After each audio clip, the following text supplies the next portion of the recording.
Hello sa inyong lahat at welcome sa Sarap Food Channel.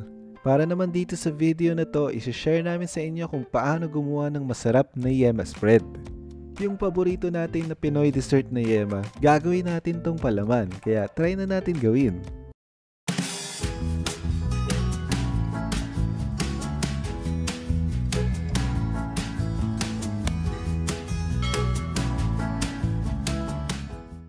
So, eto yung mga ingredients na kailangan natin.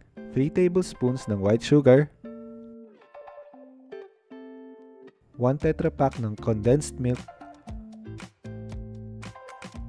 2 egg yolks, 3 tablespoon ng butter or equivalent yan sa 1/8 ng bar, 1 teaspoon ng lemon juice, pwede rin na calamansi juice yung gamitin nyo dito, 1/4 teaspoon ng vanilla extract, at 1/8 teaspoon ng asin. Para sa first step natin, kumuha lang tayo ng isang bowl at isalin yung condensed milk dito.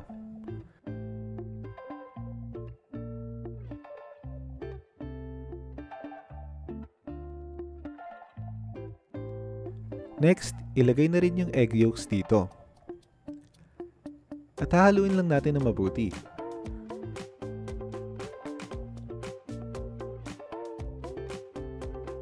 Hanggang maging ganito na yung itsura niyan. Then set aside muna natin. So kumuha tayo ng frying pan or saucepan at painitin natin sa low heat. Kung mainit na, isalin na natin dito yung white sugar. Then spread lang natin to evenly para mas mabilis matunaw.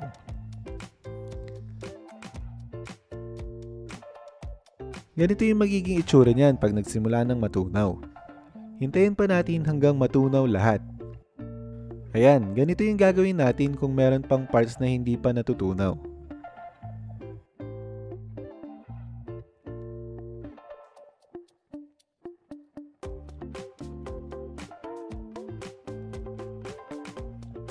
Kung tunaw na lahat, pwede na natin ilagay yung butter.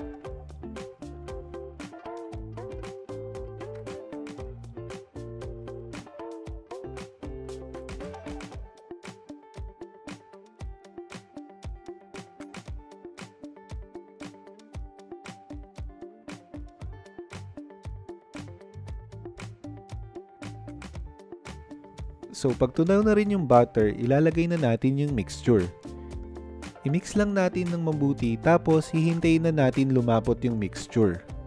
Huwag kayong mag-alala kung meron kayong nakita ng mga buong asukal kasi matutunaw rin naman yan habang pinapalapot natin yung mixture. Kung ganito na yung itsura niyan, pwede na natin ilagay yung asin. Tapos yung vanilla extract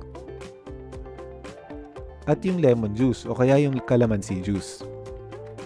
Haluin lang natin to until well incorporated na yung mga ingredients.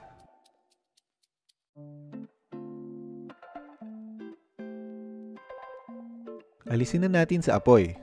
Ayan, mukhang ang sarap ng yema natin, di ba? Ang bilis lang pati. Hintayin lang natin tong lumamig bago natin i-transfer sa container o kaya sa bote kung pambenta to. Kung malamig na, pwede na natin to i-transfer. Tandaan lang na kung pambenta yung gagawin natin, dapat pakuluan o sterilize yung mga bote bago natin isalin yung yema spread. Para yan mapahaba yung shelf life nito. So ito, okay na yung tinatawag natin na easy yema spread. Easy nga, di ba? Perfect rin to na palaman sa tinapay. Mamaya magte-taste test din tayo tapos mag-share na rin kami ng costing. Just in case na gusto nyong gawing pang negosyo tong yema spread. Pero bago ng lahat ng yun, huwag niyong kakalimutan mag-subscribe dito sa aming channel. I-click niyo na rin yung bell button para palagi kayong updated sa mga bagong videos namin. Ito, titikman ko na. Masarap, caramelly yung taste. Sakto lang yung tamis, maganda kasi yung effect ng lemon juice para mas mabalance yung tamis. Maganda rin yung texture niya, parang peanut butter. Nakaka-addict nga to, parang kumakain ng yema cake. O dali, try nyo na rin to gawin guys. So ito na yung costing natin. Yung total na nagastos ng equivalent portions ng ingredients natin nasa 59 pesos. Tandaan nyo na hindi pa namin sinama dito yung cost ng packaging, cost ng kuryente, or cost ng LPG na gagamitin sa pagluto. Nag-round up din tayo sa 1 peso para sa mga ingredients na hindi naman umabot sa 1 piso yung cost. Isang 350 ml bottle yung kaya mapuno nitong recipe at mabebenta natin yan ng mga 120 pesos.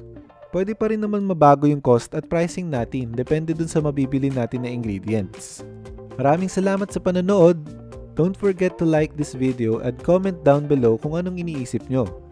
Abangan yung mga susunod pa namin na videos dito lang sa Sarap Food Channel.